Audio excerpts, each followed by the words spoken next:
Hello, Novotel. Yes, sir. Please book a table for lunch for Mr. Prakash Verma. 2 p.m. Okay, sir. Thank you.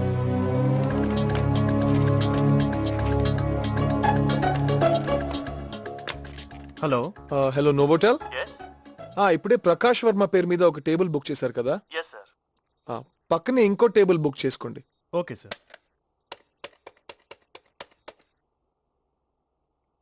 ఏ గీత, మొన్న మేమందరూ కలిసి ఈ restaurant కే వచ్చామంటీ. ఇక్కడ vegetarian అన్ని చాలా బాగుంటాయి. ఆహా. Oh, hi. How are you guys? Nice to meet you, gentlemen. Please sit down. Just look into these papers. Actually, we want...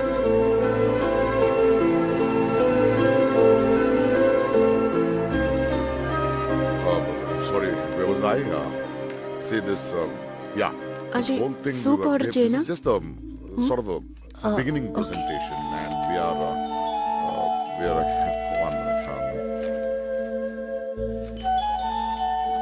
Well, actually, you tell us what you. Sorry.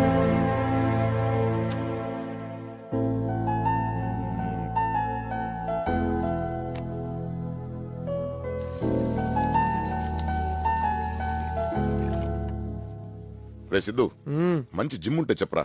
మాకున్న tensions కి body fit గా ఉంటే better. నువ్వెప్పుడు ఫిట్టే కదా నాన్న. Album కూడా చూశాను, అప్పటికి ఇప్పటికి పెద్ద తేడా ఏం లేదు. ఒరే, అప్పుడు ఇంకా హ్యాండ్సమ్ గా ఉండేవాడ్రా. ఇప్పుడు ఇదిగో కొంచెం పొట్ట వచ్చింది, తగ్గాలి. ఇలా యా, మ్మ్. యా.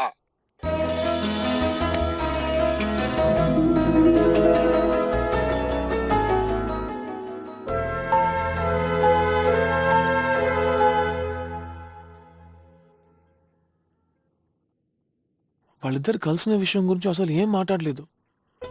అంత వైలెంట్ గా కూడా ఏం రియాక్షన్ ఇవ్వలేదు.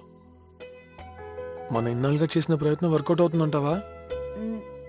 అవ్వచ్చు. నీకు తెలుసా, అక్కడి నుంచి వచ్చిన తర్వాత నాన్న 100 సార్లు అర్థం చూసుకున్నారు. జిమ్ జాయిన్ అవ్వాలంట. ఎవరిని ఇంప్రెస్ చేద్దామనో. సరే, నేను ఫ్రెష్ అయ్యి వస్తా. అమ్మా, నా రెడ్ టీ షర్ట్ ఎక్కడమ్మా? ఆ ఇస్త్రీ బట్టలో ఉంటుంది. లేదు. మంచం మీద చూడు.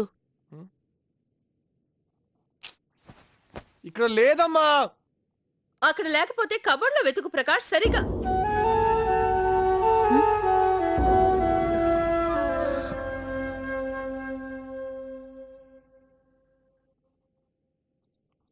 ప్రకాష్, ప్రకాష్ ప్రకాష్.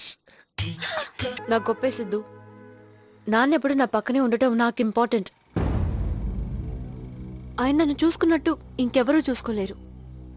నేను అడిగింది ఏదీ కాదని లేదు తెలుసా. మరి నన్ను నీకు ఇచ్చి పెళ్లి ఎందుకు చేయలేదు?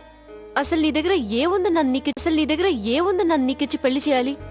ఒక జాబ్ లేదు, రెస్పాన్సిబిలిటీ లేదు.